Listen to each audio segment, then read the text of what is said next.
Welcome back to another episode of the Top Lyne Toronto show podcast. I'm joined today, as always, surprise guest. Actually, I didn't think I was going to have him this week. My good man, Mr. Jordan Voth. How are we on this beautiful Sunday? I'm all right. How about you, Brady? How you doing? Um, you know, I definitely have a bit of about a pound of shit I gotta eat on what happened this week. Not not loving what I saw out of some of the effort this week, but I'm really um curious to see how you're going to stay positive through what just happened. yeah, I'm gonna probably have to try to play that side of the dice because I'm Nick and I in the last few episodes of the Toronto or the Winnipeg one have literally said nothing negative, and it's actually been kind of nice. But I'm definitely gonna have to be a little bit of a ray of sunshine, I think, and maybe even a little bit of a gerrymanderer. hmm Yeah.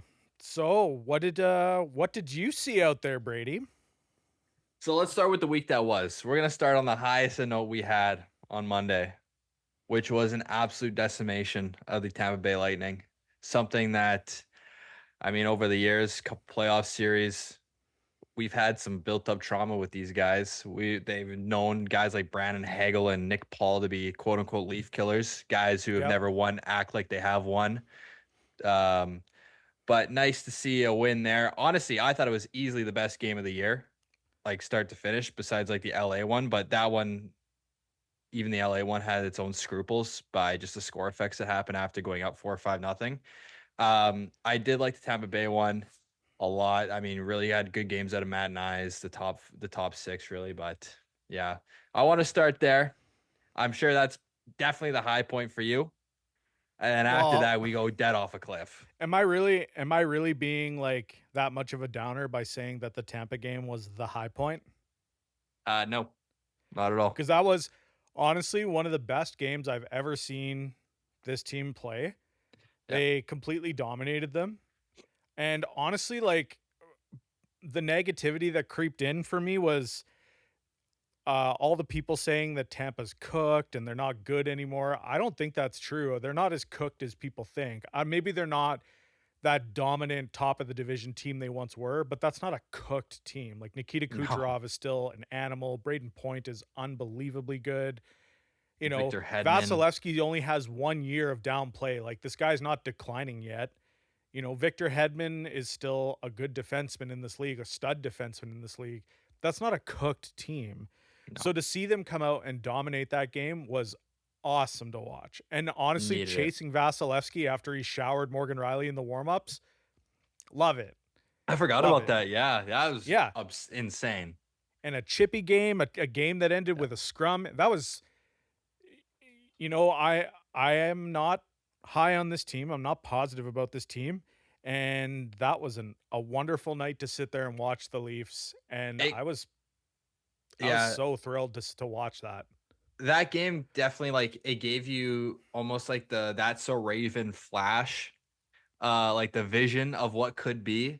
That was a Yeah. team that was winning the physical battle, getting to the front of the net, scoring goals, kind of, doing the things you need to do to be successful, not just in the regular season, but going beyond that as well. And then to follow that up the next night with travel, an absolute stink show against Columbus.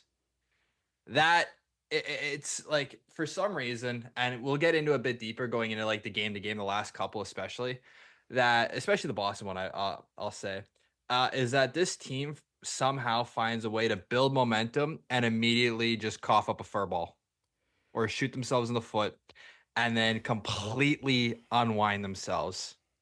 And I don't get it because like we've seen so much roster changeover besides the core.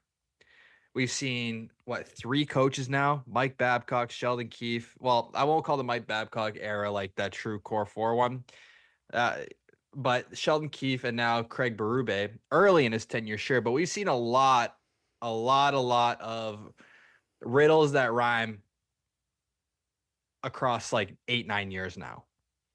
Yep. Um, yeah, that was awful. And you know what? The worst part about that Columbus game was sitting there and progressively moving the goalposts for the team, because last week on this show, I said I wouldn't fucking be here if they lost to Columbus. I said it'd be And then, inexcusable if they lost. yeah, inexcusable was the word we used. And while I was watching that game, I realized, okay, they're not going to win this. And you know what? It's the National Hockey League. There's a lot of talent on every single team, no matter Yep. what the standings say. So I said, okay, maybe you can lose to Columbus. I'll move those goalposts. Don't That get game was one of those where I was saying like last week, like you watch the first 10 minutes, you just know, like, no, this team's not yeah. coming close tonight. So They I had said no I went from legs. in my head, I went from you can't lose to Columbus to please just don't get blown the fuck out by Columbus. And they did. They got blown out by them. And then I went from don't get blown out by Columbus to please don't get shut out by Columbus. And Yep. that's the point to which I moved the goalposts where the Leafs were like, okay, gotcha. Here's a goal. Yeah. Is that like how do you go from a team that looks that good Yeah. and then 24 hours later that bad? Yeah. I think like that Columbus one I could let slide with the idea of like, okay, I don't know what, like, apparently those guys got in late. I don't really care though that much. No. Like show up and give an effort. Like they look lethargic. They look like a step and a half behind. It seemed like they were trying to make reads too early, but then didn't have the fucking wherewithal, the energy to actually make the play at even on time close. I will say I think that Columbus game is where I started to notice maybe some issues with the overall system that Craig Berube is looking to run, especially in the defensive zone leading on to offense. That I think is really started to make it like rear to ugly head in this week. I think it was a theme in the Columbus, St. Louis, and Boston game where Craig Berube, we kind of talked about in the preseason that Berube's system seems to really, give a green light to defensemen to take a rush up on the ice. What we're Without the horses to do it. without the sure, let the horses do it, but nonetheless, setting guys on a go route essentially, right? Yep.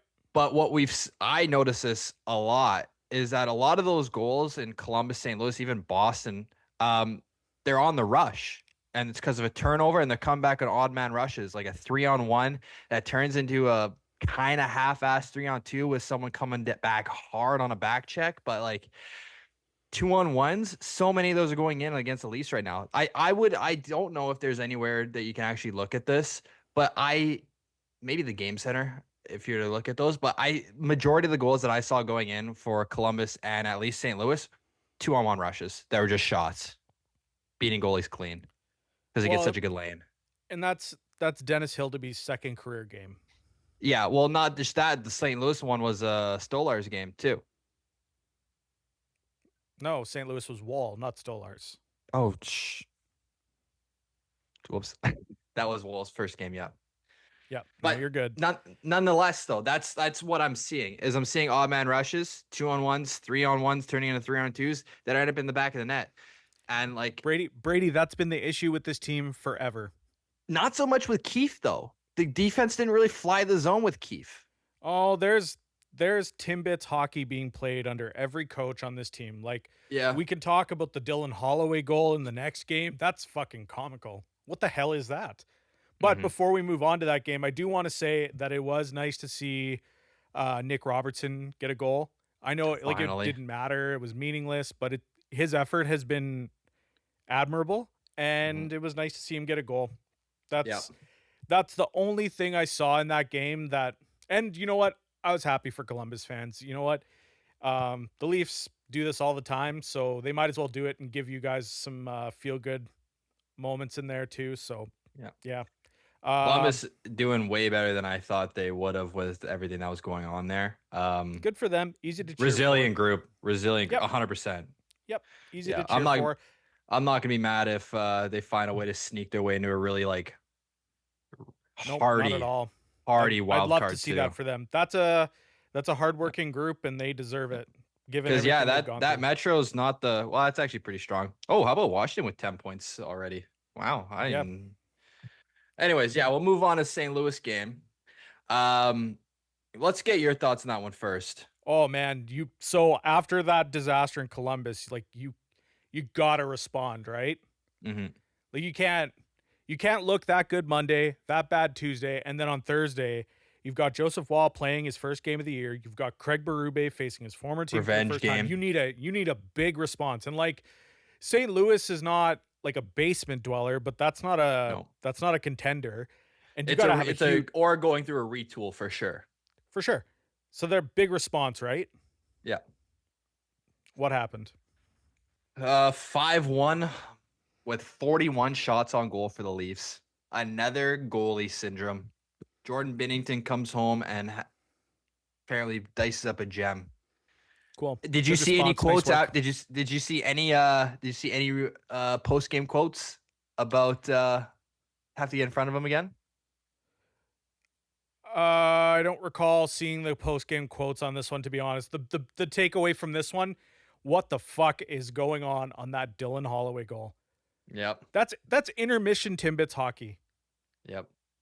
And I'm sorry, you can be down on Craig Berube and his systems. You can be down on Sheldon Keefe and his systems, or Mike Babcock and his systems, or Peter Horacek and his systems, or Randy Carlisle and his systems. No fucking coach in the NHL told you to do that. You all just had like an absolute toddler moment out there. You all ran towards the puck, and you left an NHL player standing there all by his lonesome in front of your goalie. Mm-hmm. It's gonna end up in the back of the net every time. Gonna end up in the back of the net. You're not changing the coach and fixing that. Mm. You're not changing the GM and fixing that. That's just your whole that was on a power or on a penalty kill, right? That's four. Yes. Yeah, that's four guys just all On collectively at one the half same on the time. ice. Yeah, on one half That's the four ice. brains leaving their respective bodies at the same time. Yeah, that's just puck magnet. Yeah. Yeah, And that happens all the time to this team. yeah, we almost talk about like there's a narrative that there's always, random guy puts on the Bruins uniform, turns into a monster. Yep. We talk about guys who are in the Leafs organization get traded to another team, turn into studs. A Yep. la Trevor Moore, 30 goal scorer, Zach Hyman, 50 goal scorer, to Carter name a Verhaeghe. couple. Carter Verhaeghe, Sean Dursey in Utah. That's another good player. Mason Marchment. Dakota Joshua. The list goes on and on. Yep. Fucking Justin Brazeau. Jesus Christ. We're gonna talk about that. I have that written down here. I But have something on that. It seems like sometimes the blue and white has the polar effect, the opposite effect. Wait, does it turn Where you into a fucking space cadet? It fucking might. It fucking might. And I don't get it. It's almost like they have the lights too bright in the Scotiabank Arena. I that's not something that you see. The only time that I've ever seen that is sitting at Canada Life Center watching the Timbits play at intermission. And it's cute at that age. It's something else when you're a pro athlete making big pro athlete money. There's so many teams in the how league that find a way to win with the most glaring issue staring you dead in the face. We're watching one going on right now where we live. But for some reason, we don't really have a big glaring stupid issue in our face. D core, admittedly, pretty good. Looks good on paper. The forward core, we have a core four, fucking great players. John Tavares on the back half of his career. We have a generational goal scorer in Austin Matthews. I think that's a bit generous. I think that's generous for JT at this point. Sure, but nonetheless, that's a guy who has a pedigree of success in the league. Okay, we'll just leave it at that one then. When he signed that contract, he had, the sky was the limit. Austin Matthews, generational goal scorer. Mitch Marner, one of the best wingers in the league. And same with William Nylander. The forward group as a core should be great on paper. They're not. Goaltending on paper right now, and these Stolarz having a generational run. Stolarz looks excellent. I didn't expect to have a top 5 goalie in terms of fucking statistics this year and be below 500. I've been preaching for years. If you give this Leafs team anything near a .900 save percentage, they're winning 65, 70% of your games. Yeah. And we're not even close right now. I don't get it. I don't get how this team cannot find a way to shoot themselves in the foot. Stolarz has been one of two big bright spots for this team. Analytically, he's been the one other of the being top Matt 5 goalies in Nyes. the league. Yeah, Matt Yep. Nyes is a fucking stud too, by the way. I was Yep. saying, I said it last night. You know what? Leave Martin on the I'm gonna sound like such a fucking moron. But like there was a couple shifts in the first period. Before Matt Nyes' goal, I was like, honestly, don't even bother putting him out there with Matthews and Nyes because those two themselves can make the plays. And sure enough, that first goal they score, it's Austin Matthews making the drive to the net and Matt Nyes cleaning up. I don't even know where the fuck Marner was. I Yeah, didn't and even pay attention where he was on the game tying ice. goal though that got you a point in the standings last night.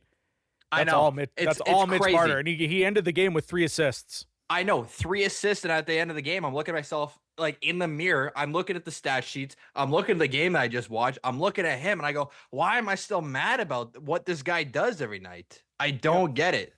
Yeah, as a fantasy holder, I mean, I can't complain about it, but I watched the game, I saw, and I wasn't that one play. Well, we should probably just transition right into that Boston game at this point. Do you want Yeah. to go ahead on that one, or you want me to? What do you want to Nah, do? you go first. You go first. I'll just They start ripping shit off, anyways. they fucking stunk in that game for all but 10 minutes of that game. They didn't get their first shot on goal till 11 minutes in. Mm-hmm. Stolarz was really good. That Mm-hmm. Mitch play where he has the puck on his stick in an open net and he's not Mm-hmm. even looking shot. Mm-mm. Yeah. It's offensive. It's offensive to watch. Yep. And you know what's funny is Boston is not good. Like I don't think that they're that great. The coverage on that Matthews Let goal me was stop terrible. you really fucking quick. Hey, you know what's better than a game with 3 assists? What? A game with a fucking goal and 3 assists. Shoot it. Yeah. No, I agree. He's got to shoot it. Like him and Max Domi both have that where they have the paralysis thing where they I won't know. shoot the puck. So you're down to like Matthews as the guy who rips it. Robertson, if he can get space, he can't right now because he's playing with John Tavares and he can't do anything right now. So he's not Yeah. getting any looks. And then you have Willie Nylander. You have 3 kind of 2.5 guys that can rip it. That's it. Yeah. But overall, like another overarching theme of this game was like a shocking lack of urgency in the third. Like you usually expect Not until like 10 minutes left. in the St. Louis game, like you said, they piled up 41 shots and lots of that was score effects, right? They were down big, so obviously they poured it on. You didn't even see that in this game.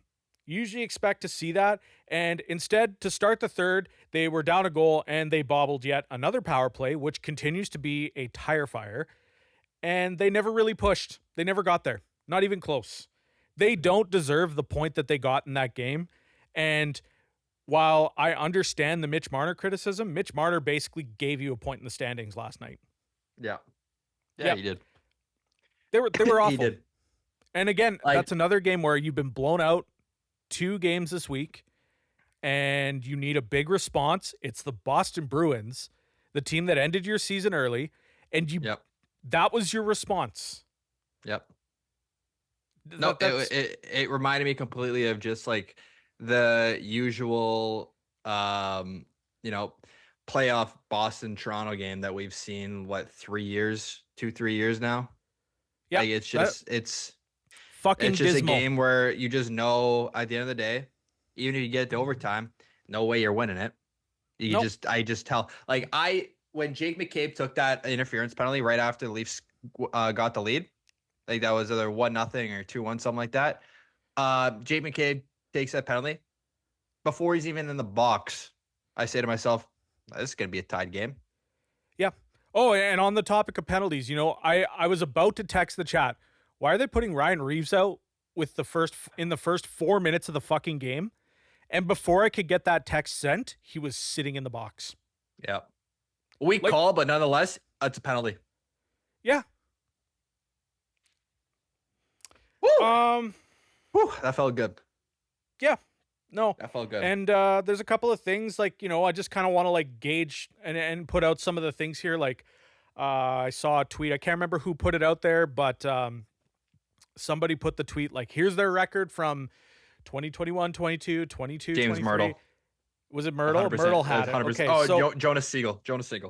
I got it right here, actually. I got it right here. So Leafs after 9 games, 2021, 2022, 4-4-1. Next year, 4-4-1. The next year is 5-3-1, and this year's 4-4-1. It's the So exact same fucking thing. Why are we losing our minds? Because they're gonna go so on I this think okay, generational Harlem Globetrotters run in November. That we're gonna be sitting here going, "This is the fucking team. This is the squad. These are the guys." And then we're gonna see the same shit in April. I don't even really give exactly. a fuck what's going on in October. I just know that what's going on right now. If this is the team that shows up for half the nights, what happened this week, we're gonna be golfing real damn early. So I think the general point of the tweet was to say like, I'm "Hey, this sweating. always happens. Don't worry about it." The problem is that in all those years mentioned, all of those years ended in more or less the same kind of disappointment. One disappointment ended in the second round where they ghosted in round 2, but the rest of them they were punted and done on the golf course after 7 games in the first round. So I don't know if that tweet's really or that post is really making the point that he wants to make. Um, I think Austin honestly at that Matthews point, is I think he's just trying to throw a towel on the fire and snuff it out. If I'm being honest. okay, Oy. fine. Oh my Austin Matthews' goodness. Selkie bid after that giveaway in overtime, like I don't is his Selkie bid on? His rocket bid's off. That pissed me off because I don't even find fault in him. You have a one-on-one going on the defensive end, and two guys run to the bench for a change instead of offering any type of support. Absurd. That's more on the other guys on the ice more so than I blame it on him on that one, truthfully. But yeah, I mean, can't have that. I think he said post game, he was like, I thought someone was coming back into the zone for me. I just Yeah. got it wrong.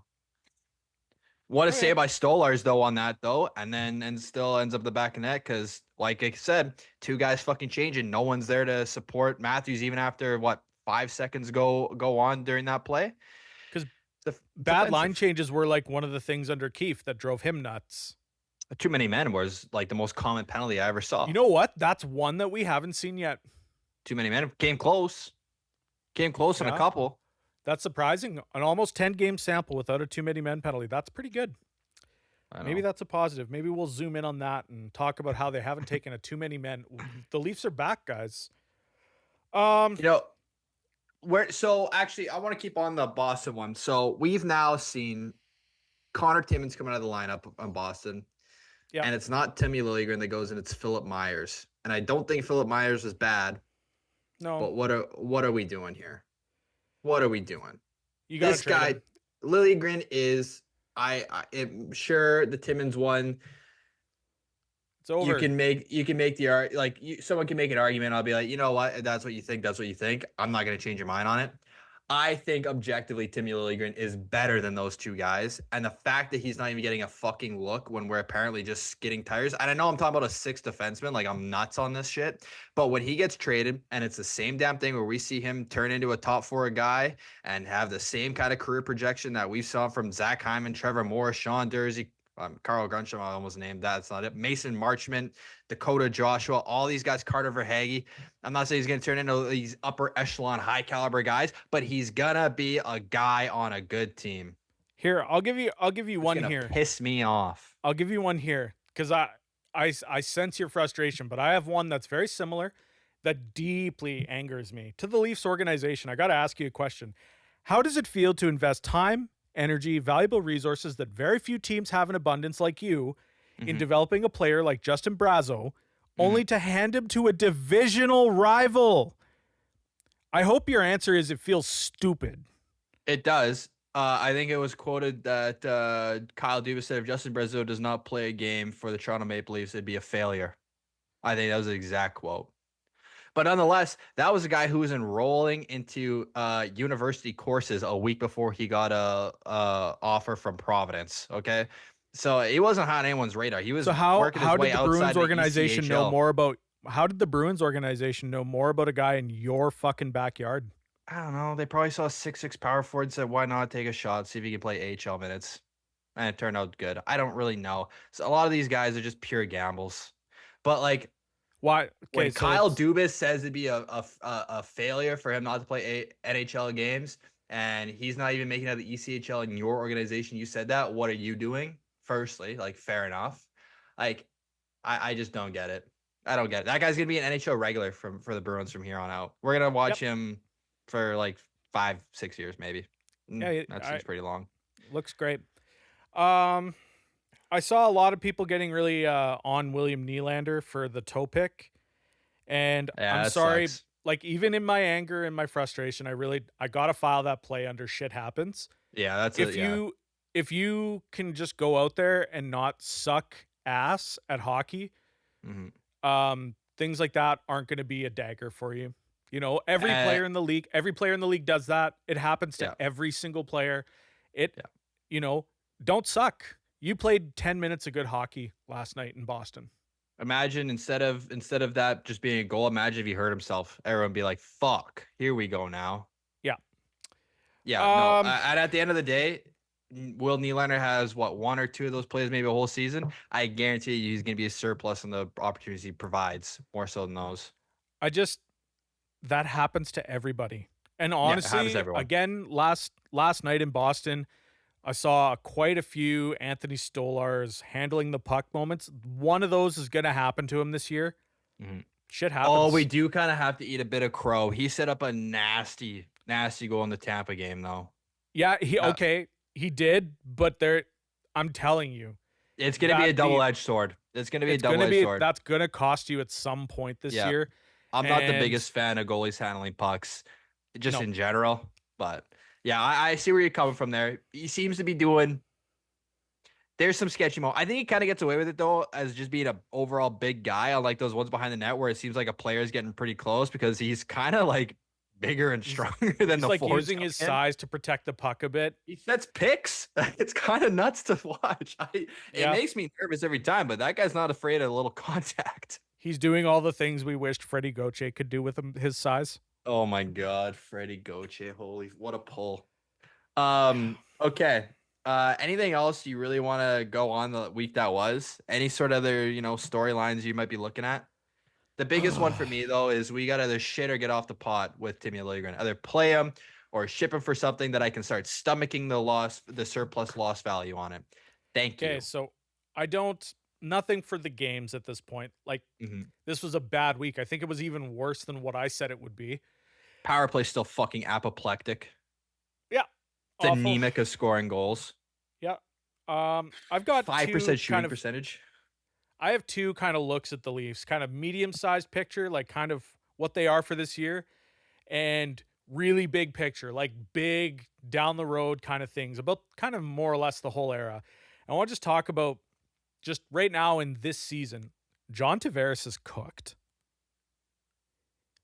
He does not impact the game, and having $11 million tied up in him right now is a huge problem if he's going to play like this. He's not even giving you adequate top 6 play, You're and gonna you hate need this. that. I'm pretty sure he was the best player on the ice last night. He's still on power play 1 ahead of Matt Nice. Are you really Yeah, telling me that he's a better net front than Matt Nice? not at this point, no. Honestly, I would have both of them on. Yeah. I would balance the units out and try and Yeah. get as much as you can out of the full 2 minutes, cuz you're putting that Oh, first I was unit wrong. out and they go out there, burn a minute, and then the second unit just looks like leftover Mm. guys, you know? I would balance the units out and try and actually take advantage of the full 2 minutes of the power play. I was wrong. Um The best guys on the ice last night were the top line. and on that topic, I think Matthew Nyes, the ceiling on him is it's going up a little bit. Day I by day. agreed with our comrade Nick on the fact that he was going to be kind of a middle 6 player, and I think he's firmly knocking on that door of being like a Yeah. top 6, top line kind of guy. He's playing unbelievable. I Yeah. love his game. I've been really Um liking what he's doing. yeah, Good power moves to the net. He's not like the skill he has to create separation is like very simple kind of dekes where kind of putting into a soft spot in the defender, mhm. which is, interesting. But it works. Like he's got a good nose for it. I think he's really starting. I think last year was definitely a bit of maybe an His first year adjustment in the period league. for that. It's the first year in the league. You get thrown into the lineup with Austin Matthews and Mitch Marner, two guys who play the game at the highest level.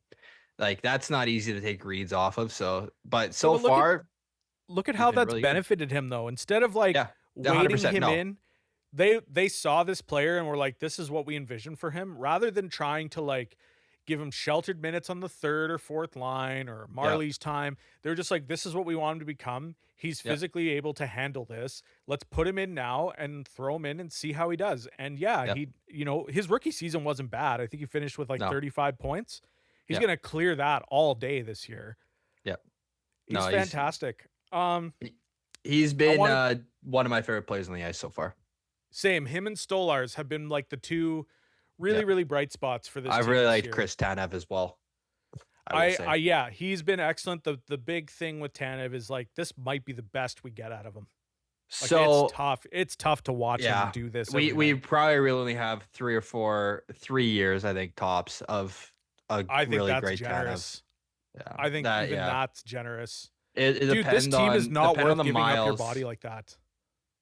Well, it's not the team; it's the sport, right? That's just how he makes his living. I know. The Ugh. biscuit eater himself. Yeah, But going that's into this next week, like, what do you want to see? Because like, I wouldn't mind a complete blender of the lineup. I wouldn't mind it. I want to see if Mitch Martin. It seems like he needs this every year, and I know he had 3 points against Boston, but for some reason he just comes across as such a passenger on that line. Every year something happens where he gets sent to a line to see if he can drive it, and he kind of does, and then he gets reunited back with Matthews and he's great again.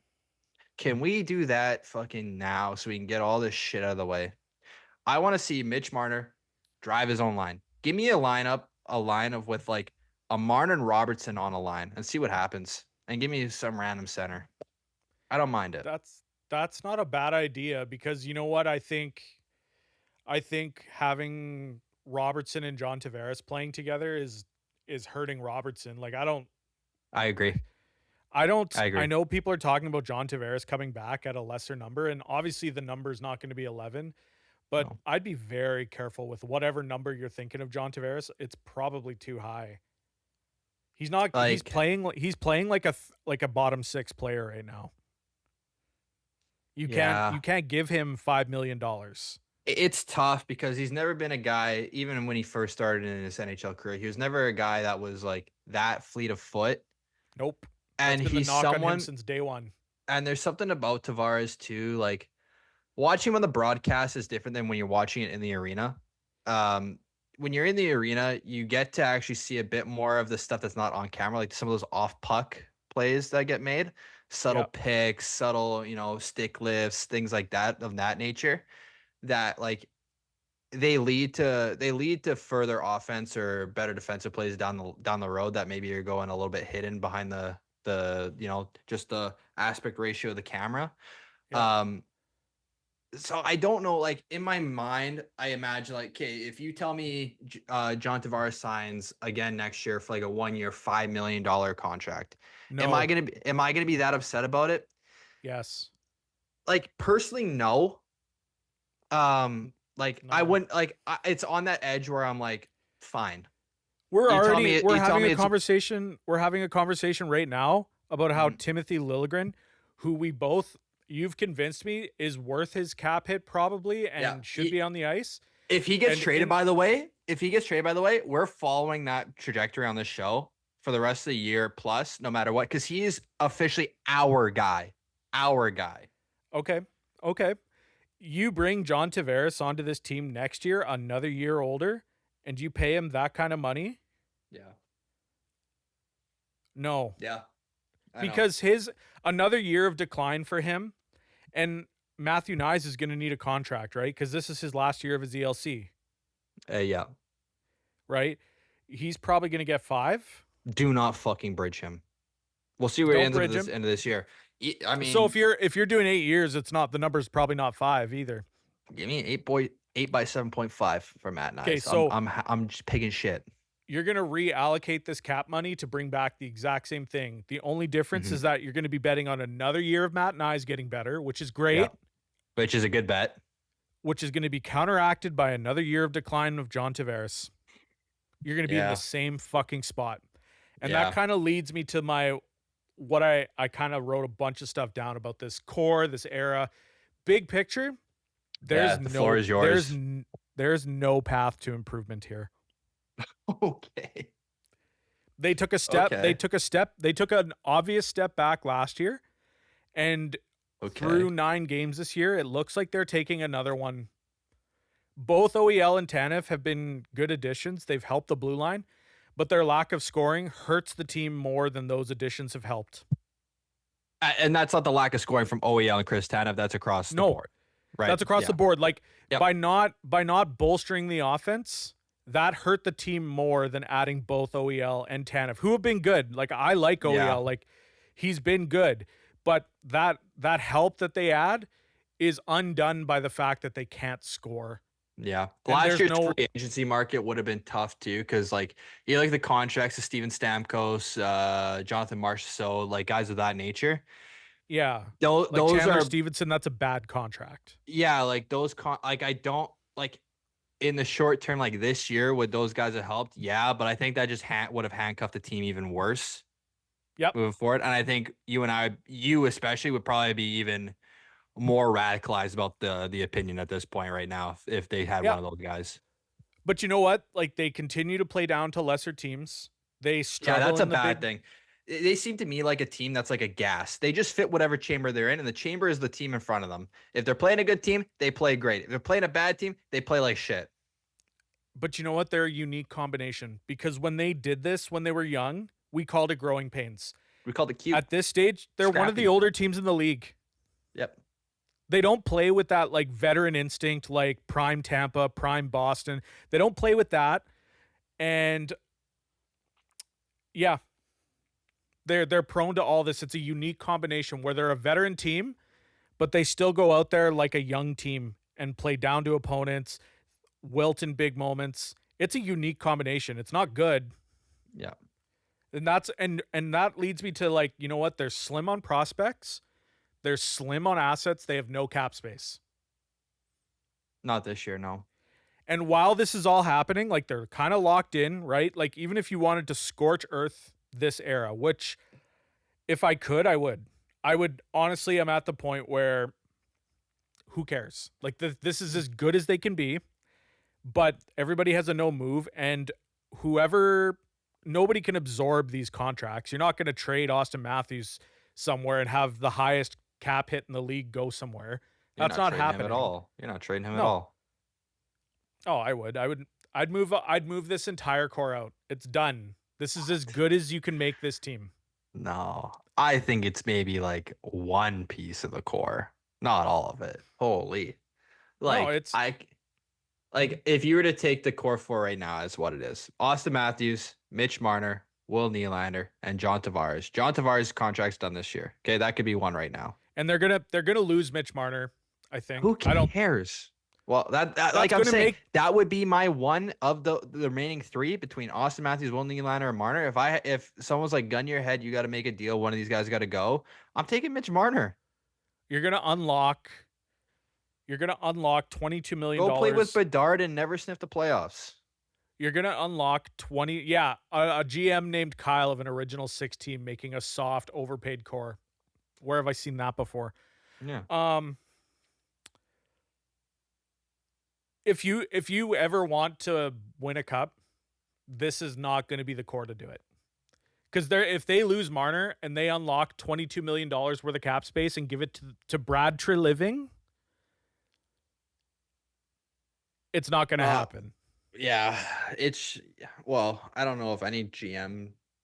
I don't even know how that would go. Like, that seems crazy. Like, has any GM really had like $22 million to go crazy on a spending spree on? Not that What's I he can going to remember in do? What's he recent going to years. do with Maybe 22 million in cap space and free agency? Shea Theodore's off the board.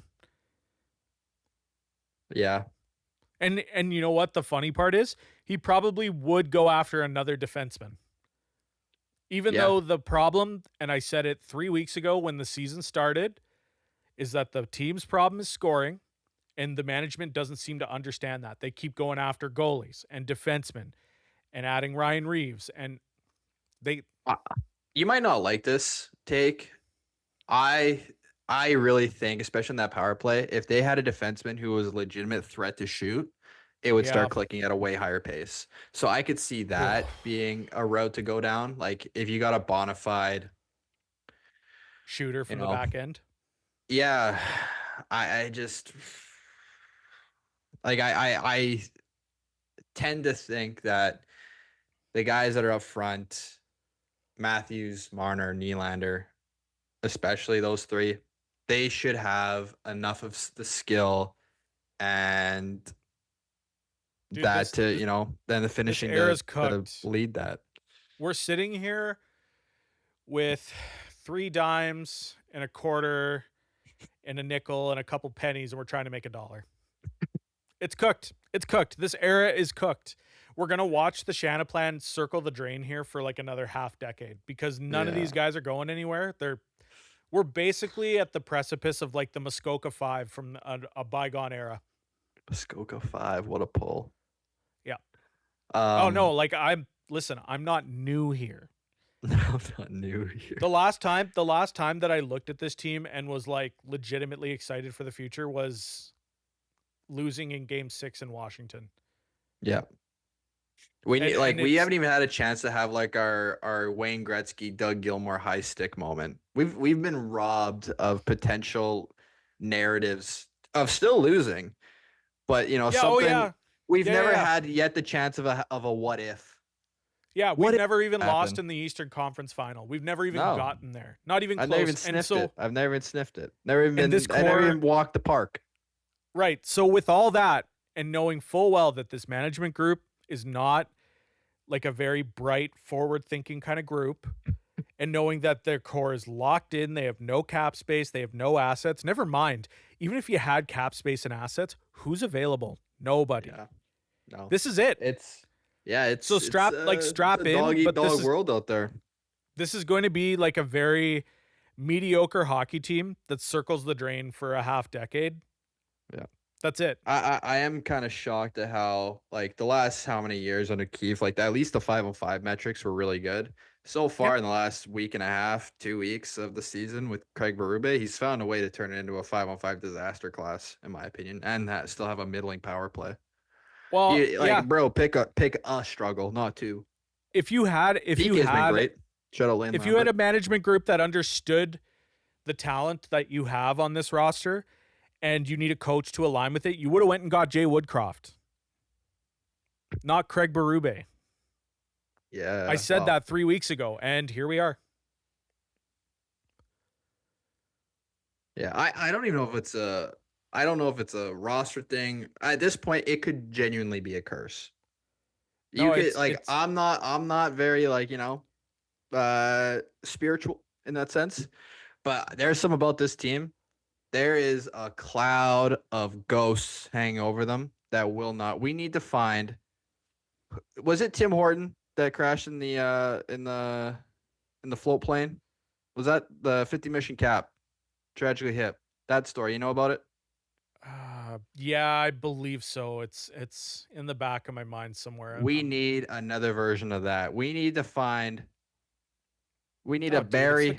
it's the curse of Harold Ballard. It's the John We need Tavares' to we need amulet to isn't get that working skeleton today. out of the closet, bring it into the sunlight, no more, and Uh, do something here. I think it's more of a Brady, curse. I don't think it's a coach. It could be the roster. I don't fucking Brady, if know. It's this the team was team. cursed, no, if this team was cursed, it wouldn't be worth our time to sit here every day and talk about it. It's true. It's It's true. excuse making. And again, that's another thing that the team loves. Oh, it's Yeah. back to back. The schedule's hard, travel, injuries, you name it. I don't want to hear it. I don't want to hear about a curse. Um, I want to see W's, yeah. big fat I, I ones want too. I want them to be like they were in 2004 when they won games deep into the playoffs. Yeah. Um, and you know what else is concerning about this is that while this all happens, and I say that like they're going to circle the drain here, and while they're doing it, look at Buffalo, look at Ottawa. I'm not sold on Detroit, and I'm not quite there yet with the Habs, but that division is going to turn over, and they're gonna end up at the bottom of it pretty quick. Yeah. There's gonna be a nasty little cycle. Yep, Boston's probably gonna already start seeing the next year in a bit. yeah, but they're Tampa still soon going to be better enough. than the Leafs. Yeah, because they have a culture. Yep, Florida will still be better. Florida's gonna be good for a while still. Yep. So you want to get into the week that's coming up? Yeah, fuck it. Let's let's do it. Let's go Uh, one circle around the toilet bowl with this group. What do they got coming up? Monday, they are in the airportless city that we call home. They are in the city of love, the center of the North American province or North American continent. Winnipeg, Manitoba, taking on the 8-0-0 Jets. Weirdly enough, Vother, you might think I'm sick to the brain on this one. I think they're gonna run that team out of the building. I would love that. Just for the And sake of my phone and not blowing up. guess who's gonna be the first call on the landing strip? Oh yeah, you're gonna be there. This brother right here. I'll be Yeah, right beside him. Bill from Transcona is showing up for that. Um, I don't think so, man. I think the Jets are gonna dunk on them. I think that's gonna be a slapping. Yeah, like if we think about it like objectively, Jets right now uh are 8-0-0. I wouldn't call the schedule they've had so far, hard. They No, but have a they're playing the top line Leafs. at the That's not a hard moment that team. has one of the most. I think they play together. They have one of the highest amount of minutes played together, and they're one of the worst top lines in terms of goal differential. I think if they're the matchup, it depends how how Scott O'Neill gets his matchups across and Craig Berube. But I think if our top line goes against their top lines, that's Yes, gonna be an I ugly could see night for the them. Jets. I could see our top line kind of feasting there a little bit, but still Mm. losing. Like losing Uh, bad on depth. yeah, like I could see. I would not have Ryan Reeves in that lineup against the fourth line. I would want that same fourth line we saw in New Jersey, that speedster line, up against the fourth line of Kupari and them. Yeah. Um, I think the Ehlers Perfetti line You're gonna put that depends out against John Tavares? Woof. if it's John Tavares Nylander. If that kind of makes a resurgence, I wouldn't. Yeah, I don't Woof. know. No, they're I think the Jets are gonna absolutely club the Leafs on that one.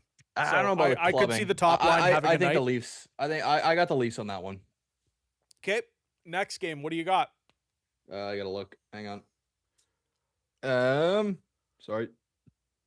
Next one would be, I think, then Thursday. I think they're doing a West trip, or maybe it's at home. They got Seattle, also 4-4-1.